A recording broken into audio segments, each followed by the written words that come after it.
Hello, friends. My name is Pinky Kumari, and I welcome you all on my YouTube channel Genesis Political Science. आज हम बात करेंगे chapter 9 के बारे में, जिसका टाइटल है constitution as a living document, और ये इस चैप्टर का पार्ट 5 है।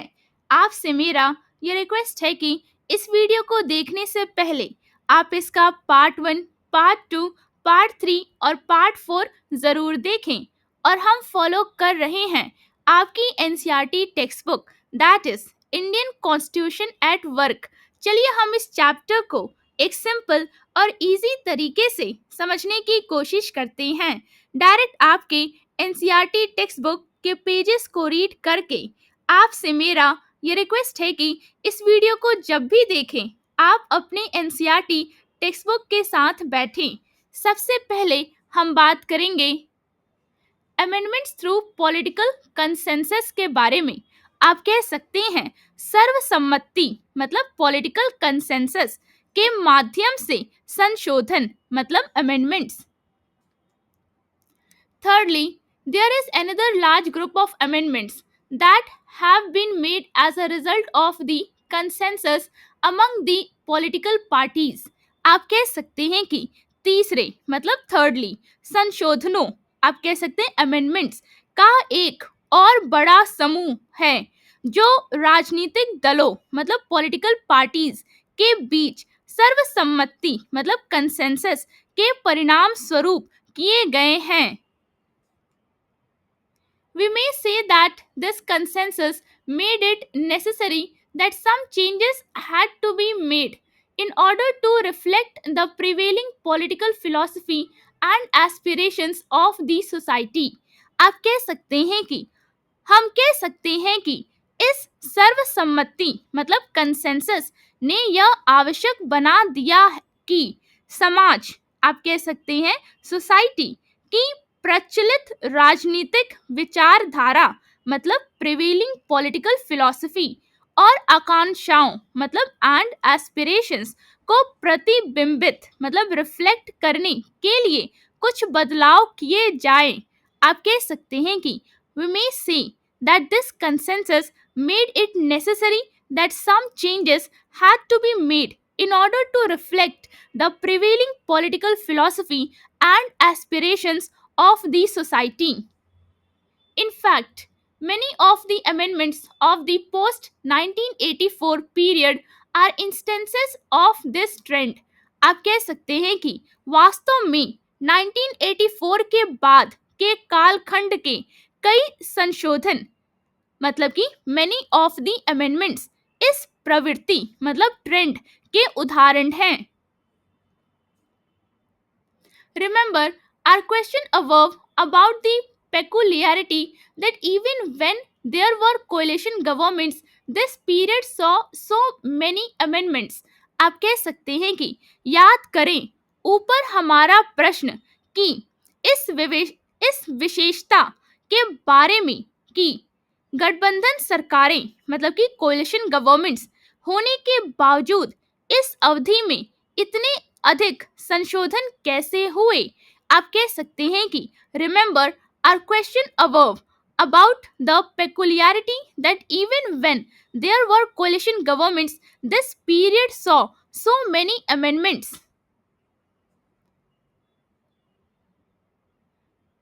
The reason is because many of these amendments were based on an evolving consensus on certain issues.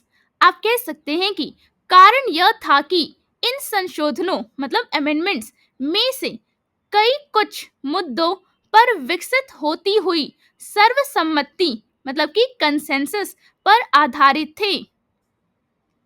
Starting with the Anti-Defection Amendment, 52nd Amendment, this period saw a series of amendments in spite of the political turbulence.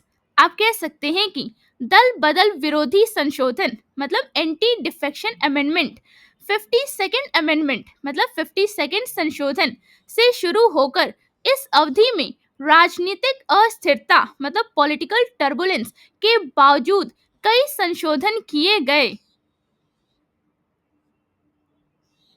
Apart from the anti-defection amendments, 52nd and 91st These amendments include the 61st Amendment, bringing down the minimum age for voting from 21 to 18 years, the 73rd and the 74th Amendments, etc. आप कह सकते हैं कि दल बदल विरोधी संशोधनों मतलब एंटी डिफेक्शन अमेंडमेंट्स 52nd और 91st के अलावा इन इन संशोधनों में 61st संशोधन शामिल है, जिसने मतदान की न्यूनतम आयु 21 ईयर्स से घटाकर 18 वर्ष मतलब 18 ईयर्स कर दी, तथा 73rd और 74th संशोधन मतलब अमेंडमेंट्स आदि भी शामिल हैं। In this same period, there were some amendments clarifying and expanding the scope of reservations in jobs and admissions. आप कह सकते हैं कि इसी अवधि में नौकरियों मतलब जॉब्स और प्रवेशों मतलब एडमिशंस में आरक्षण मतलब रिजर्वेशंस के दायरे को स्पष्ट करने और बढ़ाने वाले कुछ संशोधन भी किए गए। After 1992 and 1993, an overall consensus emerged in the country about these measures, and therefore amendments regarding these measures were passed without much difficulty. 77th, 81st and 82nd amendments. आप कह सकते हैं कि 1992 से लेकर 1993 के बाद देश में इन उपायों के बारे में एक व्यापक सर्वसम्मति उभरी और इसलिए इन उपायों से संबंधित संशोधन बिना अधिक कठिनाई के पारित किए गए। 77th, 81st और 82nd संशोधन मतलब अमेंडमेंट्स। अब हम बात करेंगे कंट्रोवर्शियल अमेंडमेंट्स के बारे में। आप कह सकते हैं कि विवादास्पद संशोधन। Our discussion so far should not create an impression that there has never been any controversy over amending the constitution. आप कह सकते हैं कि अब तक की हमारी चर्चा मतलब डिस्कशन से यह धारणा नहीं बननी चाहिए कि संविधान में संशोधन को लेकर कभी कोई विवाद नहीं हुआ। In fact, amendments during the period 1970 to 1980 generated a lot of legal and political controversy.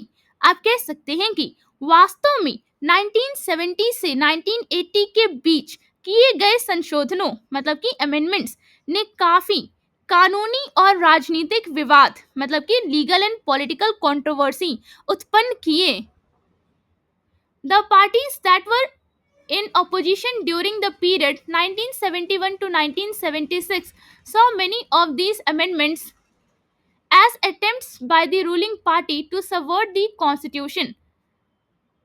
आप कह सकते हैं कि 1971 से 1976 की अवधि में विपक्ष मतलब कि ऑपोजिशन में रही पार्टियों ने इन संशोधनों में से कई को सत्तारूढ़ पार्टी मतलब रूलिंग पार्टी द्वारा संविधान मतलब कॉन्स्टिट्यूशन को कमजोर करने के प्रयास के रूप में देखा।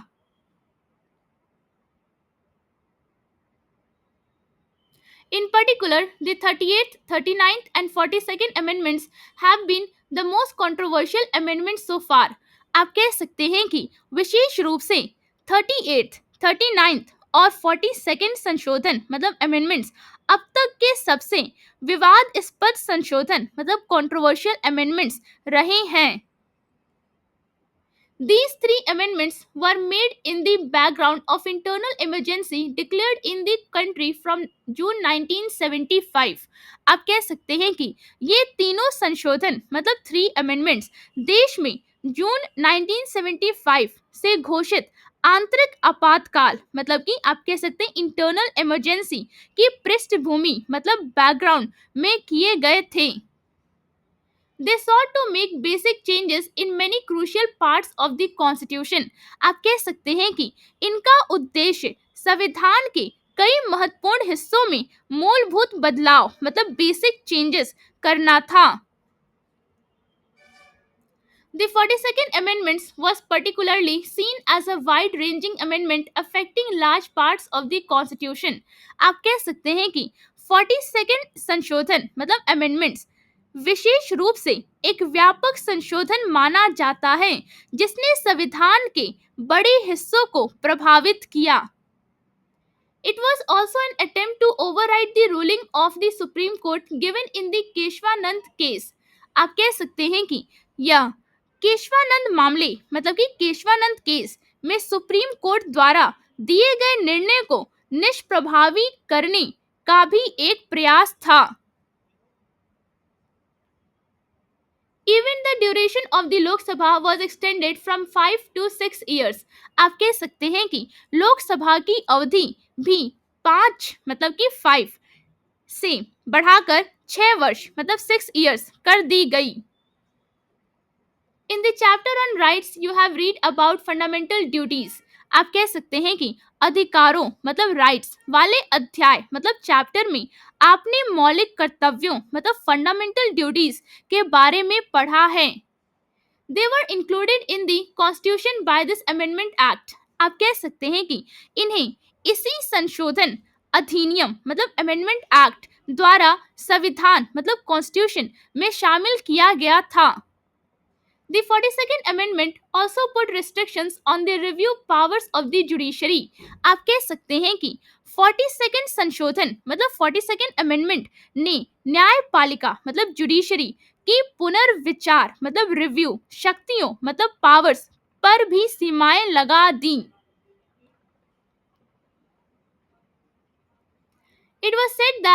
It was said at that time that this amendment was practically a rewriting of many parts of the original constitution। आप कह सकते हैं कि उस समय कहा गया कि यह संशोधन वास्तव में मूल संविधान मतलब ओरिजिनल कॉन्स्टिट्यूशन के कई हिस्सों को फिर से लिखने जैसा था। Do you know that this amendment made changes to the preamble, to the seventh schedule of the Constitution and to 53 articles of the Constitution? आप कह सकते हैं कि क्या आप जानते हैं कि इस संशोधन ने संविधान की प्रस्तावना मतलब कि प्रियम्बल 7वीं अनुसूची मतलब कि 7th शेड्यूल और 53 आर्टिकल्स मतलब 53 अनुच्छेदों में बदलाव किए।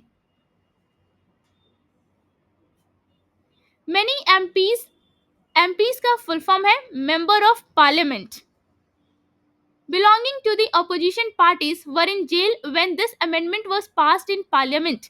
आप कह सकते हैं कि जब यह संशोधन मतलब कि अमेंडमेंट संसद मतलब पार्लियामेंट में पारित किया गया उस समय विपक्षी दलों मतलब ऑपोजिशन पार्टीज के कई सांसद मतलब कि आप कह सकते हैं मेंबर ऑफ पार्लियामेंट जिसे आप शॉर्ट में कहेंगे एमपीज जेल में थे। आप कह सकते हैं कि many MPs belonging to the opposition parties were in jail when this amendment was passed in parliament। In this backdrop, elections were held in 1977 and the ruling party that was Congress was defeated। आप कह सकते हैं कि इसी पृष्ठभूमि में मतलब in this backdrop 1977 में चुनाव हुए और सत्तारूढ़ पार्टी मतलब रूलिंग पार्टी जो कि थी कांग्रेस पराजित हो गई मतलब डिफीट हो गई। The new government, though it necessary to reconsider these controversial amendments and through the 43rd and 44th amendments cancelled most of the changes that were affected by the 38th, 39th and 42nd amendments। आप कह सकते हैं कि नई सरकार मतलब new government ने इन विवादास्पद संशोधनों मतलब कि कंट्रोवर्शियल अमेंडमेंट्स पर पुनर्विचार करना आवश्यक समझा और 43rd एवं 44th संशोधनों मतलब अमेंडमेंट्स के माध्यम से 38th, 39th और 42nd संशोधनों मतलब अमेंडमेंट्स द्वारा किए गए अधिकांश बदलावों को रद्द कर दिया मतलब कि कैंसिल कर दिया।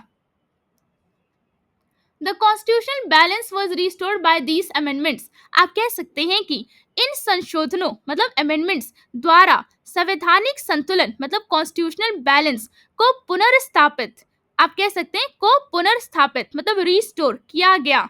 आप कह सकते हैं कि the constitutional balance was restored bye these amendments. अब हम बात करेंगे basic structure and evolution of the constitution के बारे में आप कह सकते हैं संविधान मतलब कॉन्स्टिट्यूशन की मूल संरचना मतलब बेसिक स्ट्रक्चर और विकास मतलब एंड इवोल्यूशन.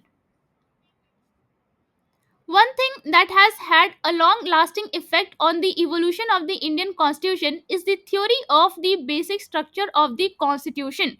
आप कह सकते हैं कि भारतीय संविधान मतलब कि आप कह सकते हैं कि इंडियन कॉन्स्टिट्यूशन के विकास पर दीर्घकालिक प्रभाव मतलब लॉन्ग लास्टिंग इफेक्ट डालने वाली एक महत्वपूर्ण बात है संविधान की मूल संरचना का सिद्धांत. You know already that the judiciary advanced this theory in the famous case of Keshavananda Bharti. आप कह सकते हैं कि आप पहले से जानते हैं कि न्यायपालिका मतलब जुडिशरी ने इस सिद्धांत मतलब की थ्योरी को प्रसिद्ध मतलब फेमस केशवानंद भारती मामले मतलब केशवानंद भारती केस में प्रस्तुत किया था. This ruling has contributed to the evolution of the constitution in the following ways. आप कह सकते हैं कि इस निर्णय मतलब रूलिंग ने संविधान के विकास में निम्नलिखित तरीकों से योगदान दिया है. First point, it has set specific limits to parliament's power to amend the constitution. आप कह सकते हैं कि इसने संविधान संशोधन की संसद की शक्ति मतलब पार्लियामेंट्स पावर पर निश्चित सीमाएं निर्धारित की है. It says that no amendment can violate the basic structure of the constitution. आप कह सकते हैं कि यह कहता है कि कोई भी संशोधन संविधान की मूल संरचना मतलब बेसिक स्ट्रक्चर का उल्लंघन मतलब वायलेशन नहीं कर सकता. अब हम बात करेंगे सेकंड पॉइंट के बारे में. It allows parliament to amend any and all parts of the constitution within this limitation and. आप कह सकते हैं कि यह संसद मतलब पार्लियामेंट को संविधान के किसी भी और सभी भागों में संशोधन करने की अनुमति देता है इस सीमा के भीतर मतलब विद इन दिस लिमिटेशन. अब हम बात करेंगे थर्ड पॉइंट के बारे में. It places the judiciary as the final authority in deciding if an amendment violates basic structure and what constitutes the basic structure. आप कह सकते हैं कि यह न्यायपालिका मतलब जुडिशरी को अंतिम प्राधिकरण मतलब कि फाइनल अथॉरिटी बनाता है यह तय करने के लिए कि कोई संशोधन मूल संरचना मतलब बेसिक स्ट्रक्चर का उल्लंघन करता है या नहीं और मूल संरचना में क्या शामिल है. The Supreme Court give the Kesavananda ruling in 1973. आप कह सकते हैं कि सुप्रीम कोर्ट ने 1973 में केशवानंद निर्णय मतलब केशवानंद रूलिंग दिया था. In the past 4 decades, this decision has governed all interpretations of the constitution and all institutions in the country have accepted the theory of basic structure. आप कह सकते हैं कि पिछले 4 दशकों में मतलब इन द पास्ट 4 decades इस निर्णय ने संविधान की सभी व्याख्याओं का मार्गदर्शन किया है. आप कह सकते हैं कि This decision has governed all interpretations of the constitution और देश की सभी संस्थाओं ने मूल संरचना सिद्धांत को स्वीकार किया है. आप कह सकते हैं कि and all institutions in the country have accepted the theory of basic structure. In fact, the theory of basic structure is itself an example of a living constitution. आप कह सकते हैं कि वास्तव में मूल संरचना मतलब कि बेसिक स्ट्रक्चर का सिद्धांत मतलब थ्योरी स्वयं एक जीवंत संविधान मतलब लिविंग कॉन्स्टिट्यूशन का उदाहरण है. There is no mention of this theory in the constitution. आप कह सकते हैं कि इस सिद्धांत का संविधान में कहीं भी उल्लेख नहीं है. It has emerged from judicial interpretation. आप कह सकते हैं कि यह न्यायिक व्याख्या मतलब judicial interpretation से उभरा है. Thus, the judiciary and its interpretation have practically amended the constitution without a formal amendment. आप कह सकते हैं कि इस प्रकार न्यायपालिका मतलब judiciary और उसकी व्याख्या मतलब and its interpretation ने बिना औपचारिक संशोधन मतलब formal amendment के वास्तव में संविधान में संशोधन जैसा कार्य किया है। All living documents evolved in this manner through debates, arguments, competition and practical politics. आप कह सकते हैं कि सभी जीवंत दस्तावेज मतलब ऑल लिविंग डॉक्यूमेंट्स इसी प्रकार बहस मतलब डिबेट्स या फिर डिबेट को हिंदी में कह सकते हैं वाद विवाद, तर्क वितर्क मतलब कि आर्गुमेंट्स, प्रतिस्पर्धा मतलब कंपटीशन और व्यवहारिक राजनीति मतलब कि प्रैक्टिकल पॉलिटिक्स के माध्यम से विकसित होते हैं। Since 1973, the court has in many cases elaborated upon this theory of basic structure and given instances of what constitutes the basic structure of the Constitution of India. आप कह सकते हैं कि 1973 के बाद से कोर्ट ने कई मामलों में मूल संरचना सिद्धांत मतलब थ्योरी ऑफ बेसिक स्ट्रक्चर को विस्तार से समझाया है और यह बताया है कि भारतीय संविधान की मूल संरचना में क्या क्या शामिल है। In a sense, the basic structure doctrine has further consolidated the balance between rigidity and flexibility. आप कह सकते हैं कि एक तरह से मूल संरचना सिद्धांत मतलब द बेसिक स्ट्रक्चर डॉक्ट्रिन ने कठोरता और लचीलापन मतलब रिजिडिटी एंड फ्लेक्सिबिलिटी के बीच के संतुलन मतलब बैलेंस को और मजबूत किया है। By saying that certain parts cannot be amended, it has underlined the rigid nature. आप कह सकते हैं कि यह कहकर कि संविधान के कुछ भागों में संशोधन नहीं किया जा सकता, इसने संविधान की कठोर प्रकृति मतलब रिजिड नेचर को रेखांकित किया है। आप कह सकते हैं कि by saying that certain parts cannot be amended, it has underlined the rigid nature. While by allowing amendments to all others, it has underlined the flexible nature of the amending process. आप कह सकते हैं कि जबकि अन्य सभी भागों में संशोधन की अनुमति देकर इसने संशोधन प्रक्रिया की लचीली प्रकृति मतलब कि फ्लेक्सिबल नेचर को रेखांकित किया है। आप कह सकते हैं कि while by allowing amendments to all others, it has underlined the flexible nature of the amending process. उम्मीद करती हूँ जो पेजेस आज हमने डिस्कस किया वो आपको एक सिंपल और इजी तरीके से समझ में आया होगा। अगर वीडियो अच्छा लगा हो तो लाइक और सब्सक्राइब करना ना भूलिए, शेयर जरूर करें और अपने दोस्तों को भी इस चैनल के बारे में बताइए। कमेंट्स में अपनी राय जरूर दें, बेल आइकन पे क्लिक करें ताकि अगला वीडियो मिस ना हो। At the end, I just want to say thank you for giving your time to watch this video.